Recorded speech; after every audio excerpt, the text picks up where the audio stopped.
Și vreau să moștenesc eu și casa mea ceea ce a promis Domnul Iisus, că va veni. După ce va pregăti locul, va veni și ne va lua și ne va duce în locul care l-a pregătit. Ce fel de oameni trebuie să fim noi? Care este comportamentul meu și al tău? Care este poziția mea față de El? Cum merg eu pe calea Lui, pe drumul Lui care mă l-a trasat El? Când spune pe calea îngustă e luptă, pe cer deșertăciuni pe anunț, nu e podobită de dreaptă. Aleluia, trăiască Domnul, că duce drept în sus. Îți mai ridice din când în când privirile. Să vezi cerul înstelat. Să privești la lună. Și în amiaza mare să te uiți la soare, care într-o zi au fost oprite și el da biruință Dumnezeului Iosua. Și poetul de cântare spune: oprește-te, soare, deasupra pământului, oprește-te, lună, și tu! Aleluia! Haideți în seara aceasta, la miez de noapte, să medităm. Mă repet, în cer se face pregătirea pentru nuntă. Sunt zile. Și vreau să vorbesc din Luca 21 în seara aceasta. Dar timpul nu-mi permite. Dar vreau să vă spun să nu ne așteptăm, cum spunea Dinescu, să ne construim copiilor noștri vile și palate. Pentru că este în zadar. Să învățăm copiii noștri și pe noi înșine că nu este mult. Și cel ce vine va veni. În curând vine Iisus. Aleluia! Acum 37 de ani, când l-am primit pe Domnul Iisus, după 8 zile m-am dus la stăruință și eu.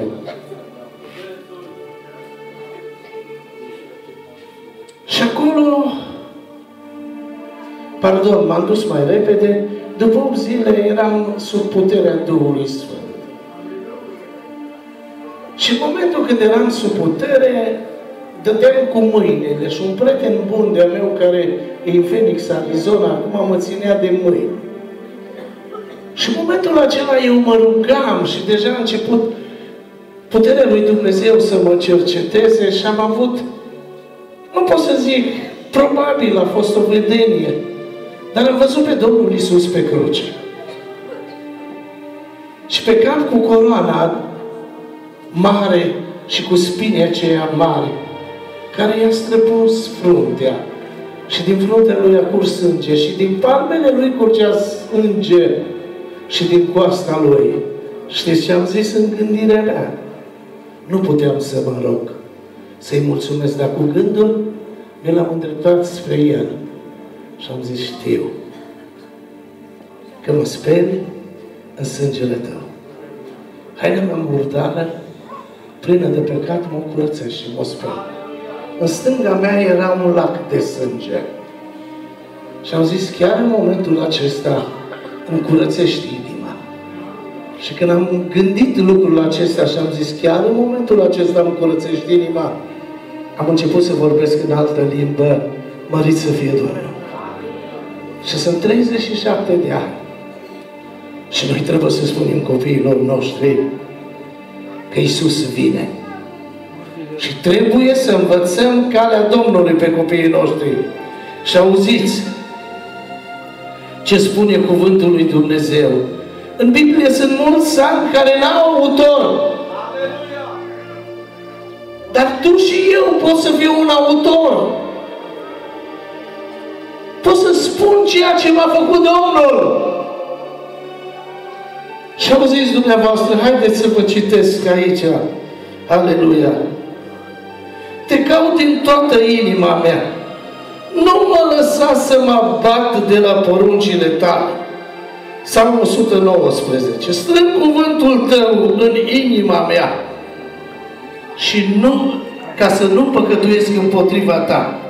Binecuvântat să fii tu, Doamne, învață-mă orânduielile tale. Mărit să fie Domnul! Mărit să fie Domnul! Și Psalmul 116, pentru că nu vreau să intru în Evanghelie, că nu ne permite timpul în seara aceasta. Psalmul 116, auziți ce spune? Cum spuneam, și acesta este un psalm fără de autor. Și spune, iubesc pe Domnul, căci El aude glasul meu, cererile mele. Da, El și-a plecat urechea spre mine, de aceea îl voi chema toată viața.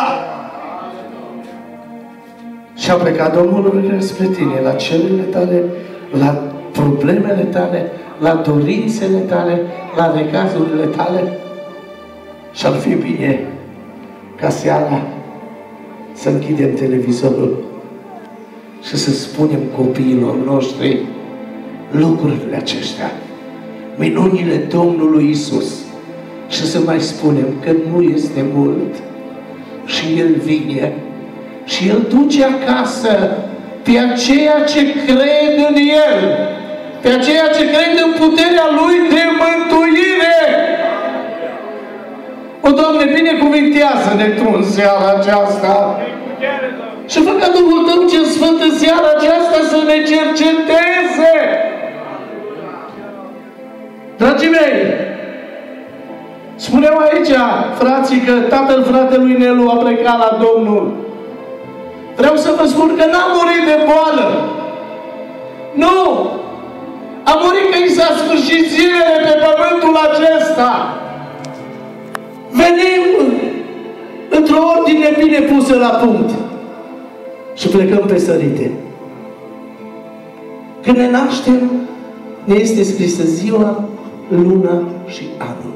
Și mai este ceva acolo. Laios, dragă, un legal care spune anii vieții noastre. Dar nu știe Liviu de la Arad și nici Laios, nu știu de unde ești. Dar îl știe unul singur. Știți care e acela? Acel ce pururi are grijă de oricine în necaz. Îți numără și ție pașii și lacrimile pe obraz. Să nu-ți pierzi la necaz credința și nici nădejdea când ți-e greu, nici dragostea când ești la bine, când El îl pierzi pe Dumnezeu. Aleluia! Mie m-a plecat doi copii în veșnicie. Și vedeți dumneavoastră, noi predicatorii predicăm mult și ne îmbărbătăm. Și când am fost anunțat la telefon, eram șef de unitate și telefonul s-a dat la banca de credit Mureșul din Arad și a zis, mergeți și spuneți la domnul Liviu să se pregătească. Așa a fost telefonul de acasă, că i-a murit copilul. Și a venit casierul filialei de acolo și spune, domnul Liviu, ar fi bine să mergeți acasă, zice, pentru că aveți o problemă. Și mie imediat m-a sărit gândul și am zis, da, zic, că soția a plecat azi dimineață cu copilul la medic. Dar vreau să vă spun, ea n-a mai ajuns. Și zic, probabil trebuie să mă duc să o ajut, să o duc acasă. Și a venit soția președintelui a băncii și a zis, domnule, dar i-ați spus, nu mai duceți cu saharelul pe omul ăsta. Liviu, du-te acasă, ți-a murit copilul. Eu care am predicat Evanghelia la mii de oameni, pe care i-am îmbărbătat. Am muțit pe loc. Timp de o oră n-am mai vorbit. Au scris colegii bilet și-a dat taximetristului unde să mă ducă în Arad. Și acolo, când am ajuns acasă, în strigătul la marea copiilor mei, mi-a venit graiul. Și am zis, Doamne, de ce nu mai luau pe mine? Omul la necaz. De multe ori greșește când vorbește. Și am zis, Doamne, de ce nu mai luau pe mine? Și după aia am zis, nu, iartă-mă, că trebuie să le câștig bucata de pâine. Și un prieten bun de-a meu a predicat la cimitir și a zis, a plecat un ambasador din familia fratelui Liviu. Și fratele Liviu și sora Mimi și copiii lui trebuie să se pocăiască mai mult ca să se întâlnească cu el în veșnicie. El la ei nu mai vine, dar ei la el se duc așa ca David. Când i-au zis, dar bine, până acum, zice, nu mâncai, te rugai, erai nebarberit și acum te-ai spălat, ți-ai uns capul și ceri de mâncare. Ce da, pentru că aveam credință, nădejde că Dumnezeu îl va vindeca. Dar a plecat. Și acum el la mine nu mai vine, dar eu la el mă duc. Aici trebuie să ne punem încrederea în Dumnezeu. Și vreau să vă spun ceva în seara aceasta. La răpire! În ziua aceea, când Domnul Iisus va duce acasă pe cei ce vor sluji, ne voi întâlni cu cei dragi ai noștri. Ne vom vedea față în față. Și vă spun, abia aștept ziua aceea. M-a dărâmat sora mea mai mare. Am 62 de ani și sora mea mai mare are 74. Și a zis la groapă, Liviu, plângi acum. După mama n-ai plâns atâta. Dar după copilul tău plângi. Și m-am uitat la ea și am zis, mi-e frântă inima. Că mama a plecat la bătrânețe și copilul meu la tinerețe. De ce așa o știe el? În ceruri vom afla răspuns la toate o căpăta, dar tu și eu să fiu pregătit pentru ziua aceea și ceasul, că nu știi la ce strajul din noapte va veni oțul. Dacă ar ști stăpânul casei la ce strajul din noapte, vine hoțul, se va pregăti și normal și l-ar prinde. Ar sta tot timpul treaz și l-ar prinde. Dar pentru că nu știe la ce strajă din noapte, trebuie să fie tot timpul pregătit. Așa și noi, copiii Domnului, nu știm când va veni Iisus, dar știm că nu este mult și bine. Trebuie să fim pregătiți. În cer pe flori nu poți fi dus când alții s-au luptat, chiar pentru regele Iisus ei viața s-au dat. Aleluia! Predicatorii sunt ca niște macaze. Când vine trenul pe linia întâi, automat de la biroul de mișcare se apasă pe un buton și se anunță, vine pe linia 2. Și numai se aude țac. Și se schimbă macazul și se pregătește linia. Ca și cum se pregătesc surorile acum să plece acasă. Domnul să meargă cu voi. Și au zis dumneavoastră, intră în sală o doamnă pe vremea lui Ceaușescu, care făcea parte din Marea Adunare Națională. Și predicatorul o cunoștea. Și zicea, acum în sală intră doamna Maria. Și deja sunt 3 candidați care vreau să cumpere sufletul doamnei Maria. Unul este lumea, al doilea este Satana și al treilea Iisus. Și acum pune întrebarea predicatorului, lume, ce oferi tu pentru sufletul Doamnei Maria ca să ajungi în posesia Lui? Și a spus, îi dau tot, o fac fericită, o să aibă mari bogății. Totul îi dau ei și spune predicatorul, nu e suficient. Nu poți cumpăra sufletul Doamnei Maria. Satano, tu ce oferi pentru Doamna Maria? Dacă ea mi se închină mie, îi dau toată lumea, toate averile și o fac fericită, bogății, bogată, din fericire în fericire. Ce nu se poate. Pentru că poetul de cântare spune, sunt un străin pe lume, sunt părăsit de toți și în cea mai grea încercare alerg eu la Hristos. Am căutat fericirea, dar lumea nu mi-a dat. Numai Iisus e acela ce în brațe m-a luat.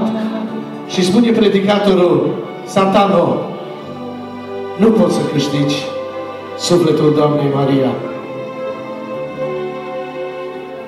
Este al treilea candidat